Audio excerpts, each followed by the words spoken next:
माननीय उपसभापति महोदय, आज हम जिस विषय के ऊपर विचार करने के लिए एकत्र हुए हैं, यह विश्व की उन समस्याओं में से एक है जिसमें कोई भी देश और कोई भी व्यक्ति यह नहीं कह सकता कि मैं इससे अप्रभावित हूं।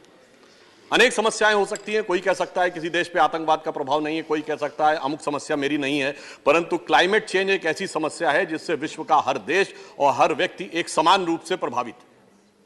और इसकी वजह से अगर हम एक बात कहें कि विगत 100 वर्षों में दुनिया ने साइंस एंड टेक्नोलॉजी में इतनी उन्नति की, किसी जमाने में सिर्फ मार्कोनी का सिग्नल गया था, 1900 में पार आज हम वर्ल्ड वाइड वेब पे बैठे हुए हैं, हम सैटेलाइट्स पे बैठे हुए हैं। इतना ही नहीं, सेलुलर माइक्रोबायोलॉजिकल रेवोल्यूशन हो गया, क्वांटम रेवोल्यूशन हो गया। कहा जाता है कि we are at the cusp of a glorious age in the documented history of mankind. परंतु दूसरी तरफ विगत 100 वर्षों में टेम्परेचर 1 डिग्री बढ़ा है और 5 सबसे गर्म वर्ष पिछले 30-35 वर्षों में रिकॉर्ड किए गए हैं।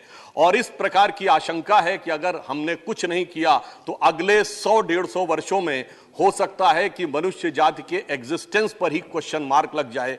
It never happened in the documented history of the mankind. So we have to decide whether we are at the cusp of a glorious time or at the cusp of a precarious time. हम एक शानदार स्थिति की तरफ हैं या एक खौफनाक स्थिति की तरफ हैं। और इसी पर विचार करने के लिए दुनिया ने सबसे पहले, आप सबको याद होगा, 1992 में रियो डी जेनेरो में अर्थ समिट हुई, फिर 1997 में क्वेटो, जो क्वेटो प्रोटोकॉल हम सब जानते हैं, 2009 में कोपेनहेगन हुआ, 2015 में COP21 पेरिस में, और अभी हाल के वर्षों में ग्लासगो, और अभी पिछले महीने ही कुछ दिन पूर्व ही माननीय मंत्री महोदय शर्म अल शेख में जो कार्य करके आए हैं, यह दर्शा रहा है कि पूरी दुनिया और भारत इस विषय को लेकर कितनी गंभीरता के साथ सजग है। परंतु जब हम विचार करते हैं कि समस्या इतनी बड़ी है तो उस पर विचार भी उतना गहन होना चाहिए। मैं स्मरण दिलाना चाहता हूं कि जब पेरिस में जलवायु का सम्मेलन हो रहा था, पूरी दुनिया के खिलाफ प्रधानमंत्री नरेंद्र मोदी जी ने दृढ़ता से स्टैंड लिया था। तमाम हमारे ऊपर आक्षेप लगे थे कि हम अलग थलग पड़ सकते हैं, परंतु पर्यावरण संतुलन के लिए विकसित देशों के ऊपर एक प्रभावी दबाव बनाने का कार्य भारत सरकार ने किया था। और मैं उसी नवंबर 2015 में मोदी जी का एक वक्तव्य उद्धृत करना चाहता हूं। उन्होंने कहा था, people and planet are inseparable and human wellbeing and the nature are indivisible. यानी हम नेचर से अपने को अलग रख के नहीं देख सकते। और आप सोचिए कि आज विज्ञान ने भी बात माना। सिर्फ 60-70 साल पहले अगर आप किसी से कहते कि दिल्ली में फैक्ट्री चल रही है और कनाडा में बर्फ पिघल रही है, तो कोई कहता कितने अनसाइंटिफिक हो, कितनी बेकार की बात कर रहे हो, हीट कंडक्शन के रूल नहीं जानते, कुछ मीटर हीट नहीं जा सकती, हजारों किलोमीटर कैसे जा सकती है। आज ग्रीन हाउस इफेक्ट ने प्रूव किया है कि नॉर्थ और साउथ पोल की बर्फ भी पिघल सकती है, because entire earth is a single cosmic unit. ये वही बात है जो मोदी जी ने कहा कि नेचर और ह्यूमन वेलबीइंग अलग नहीं हो सकती। अब आप देखिए कि जब से हमारी सरकार आई तो इस दिशा में छोटे स्टेप से लेकर क्रमशः उत्तरोत्तर बड़े स्टेप तक किस प्रकार का कार्य हुआ। याद करिए 15 अगस्त 2014 सबसे पहले जब प्रधानमंत्री जी ने उद्बोधन दिया था तो स्वच्छ भारत अभियान की बात कही थी, यह शुरुआत थी। याद करिए नो सिंगल यूज प्लास्टिक, यह अगला स्टेप था। नमामि गंगे, जब नमामि गंगे की बात हुई तो गंगा को पूरी तरीके से क्लीन करना, यह अगले स्टेप की तरफ था। और इतना ही नहीं, जो हमने लक्ष्य 2015 में निर्धारित किए थे उसके लिए भारत सरकार ने ग्रीन स्किल डेवलपमेंट प्रोग्राम बनाया, जिसमें कि वन क्षेत्र में रहने वाले लोगों को स्किल किया जा सके कि वो किस प्रकार से अपनी वन संपदा का वास्तविक संरक्षण कर सकते हैं, जिससे कि जो हमने नेशनल डिटरमाइंड कंट्रीब्यूशन पेरिस में तय किया था उस लक्ष्य को हम प्राप्त कर सकें। और अगला लक्ष्य था सस्टेनेबल डेवलपमेंट ग्रोथ, अर्थात एक ऐसा विकास का मॉडल जिसमें प्रकृति के साथ हम तारतम्य बनाकर विकास कर सकें। और इसी के लिए नेशनल बायोडायवर्सिटी टारगेट भी तय किया गया, यानी एक बहुआयामी योजना के साथ इस क्लाइमेट चेंज या इकोलॉजिकल इंबैलेंस को ट्रीट करने के लिए आगे बढ़े। इतना ही नहीं, जब हम भारत को विकसित देश बनाना चाहते हैं तो ऊर्जा की आवश्यकता भी है, और अगर हम फॉसिल फ्यूल या कोल से ही ऊर्जा की आवश्यकता पूर्ति करते रहेंगे तो कैसी समस्याएं आ सकती थी। तो याद करिए एलईडी बल्ब का विषय बहुत शुरू में लिया गया और अब तक भारत सरकार 37 करोड़ एलईडी बल्ब्स का वितरण कर चुकी, जो अमेरिका की कुल आबादी से ज्यादा है। बहुत से ऐसे कार्य होते हैं सभापति महोदय जो पूर्ववर्ती सरकारों ने भी सोचा होगा नहीं कर पाए होंगे। जैसे सोलर एनर्जी में जितनी लंबी छलांग हमने मारी है, उन्होंने भी सोचा होगा, उतनी लंबी छलांग नहीं मार पाए। परंतु कुछ बातें ऐसी होती हैं जो उन्होंने शायद सोची भी ना हो। वो ये था कि एक इंटरनेशनल सोलर अलायंस बनेगा और उसका केंद्र भारत में बनेगा। यह विचार शायद उन्होंने नहीं किया होगा। मोदी जी के नेतृत्व में यह हुआ और आज इंटरनेशनल सोलर अलायंस का केंद्र गुरुग्राम में है। और इसमें हमने अचीव क्या किया है कि इन वर्षों में हम सोलर सेल की कैपेसिटी में तीसरे नंबर के देश हो गए हैं और सौर ऊर्जा के द्वारा वाटर हीटिंग के प्रोसेस में दूसरे नंबर के देश हो गए हैं।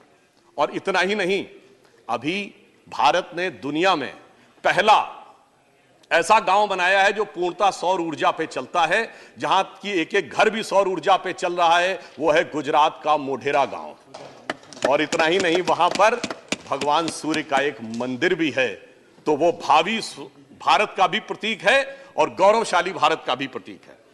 अर्बन फॉरेस्टेशन के लिए नागपुर, रांची और पणजी में फॉरेस्टेशन किया गया और रेलवे का इलेक्ट्रिफिकेशन 80% तक ब्रॉड गेज का पूरा कर लिया गया है 52,000 किलोमीटर के द्वारा, क्योंकि वो एक बहुत बड़ा कंट्रीब्यूटर था इस क्लाइमेट चेंज में।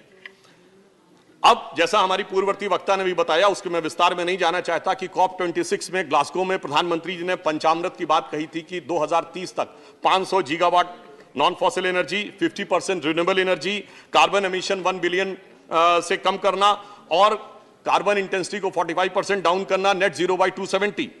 परंतु महत्वपूर्ण बात यह है सभापति जी, कहा जाए वो किया भी जाए। 2015 में हमने लक्ष्य तय किया था कि 2030 तक हमारी नॉन फॉसिल एनर्जी की इंस्टॉल्ड कैपेसिटी 40% हो जानी चाहिए। और मुझे यह कहते हुए हर्ष हो रहा है कि 2022 आते आते 39.91% हो गई है, अर्थात 8 वर्ष पूर्व हमने उस टारगेट को अचीव कर लिया।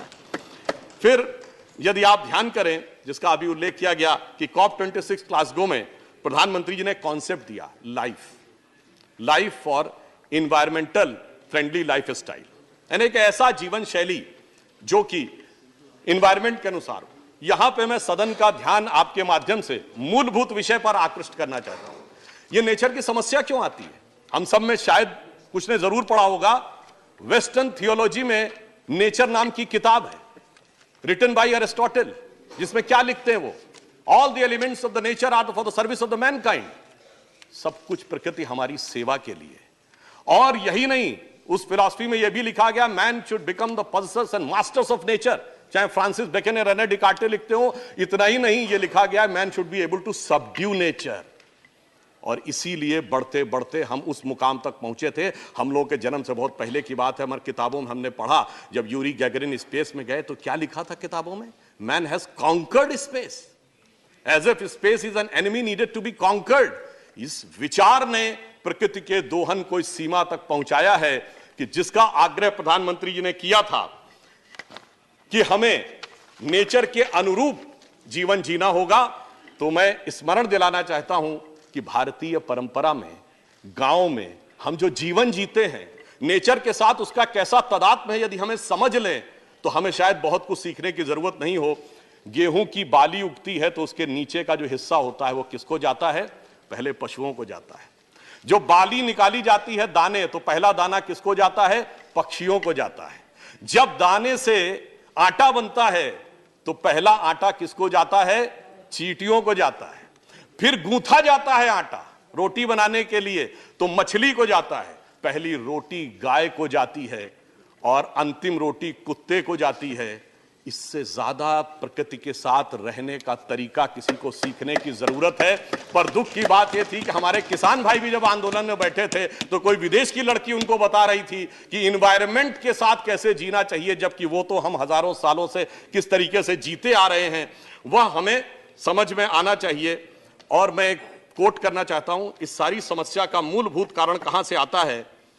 विलियम वर्ड्सवर्थ एक बहुत बड़े कवि हुए अंग्रेजी के, जिन्होंने एक फ्रेज यूज किया, child is the father of man.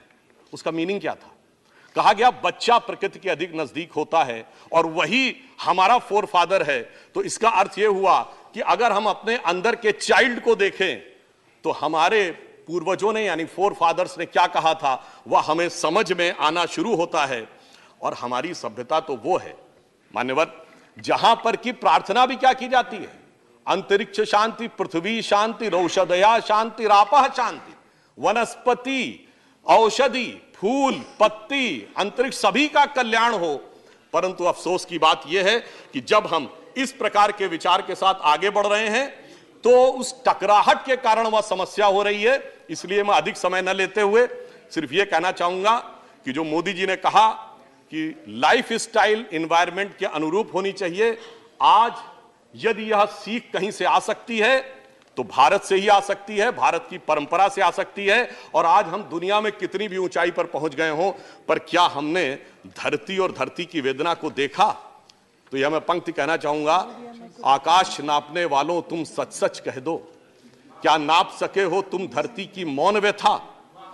जो दोहन की प्यास से दुखी रक्त प्रकृति की करुण कथा, वो अंतरिक्ष की सुंदरता पर मुग्ध वसुध, वसुध मतलब वसुधा का पुत्र यानी मनुष्य, वो अंतरिक्ष की सुंदरता पर मुग्ध वसुध, पैरों के नीचे सिसक रही रसवती धरा।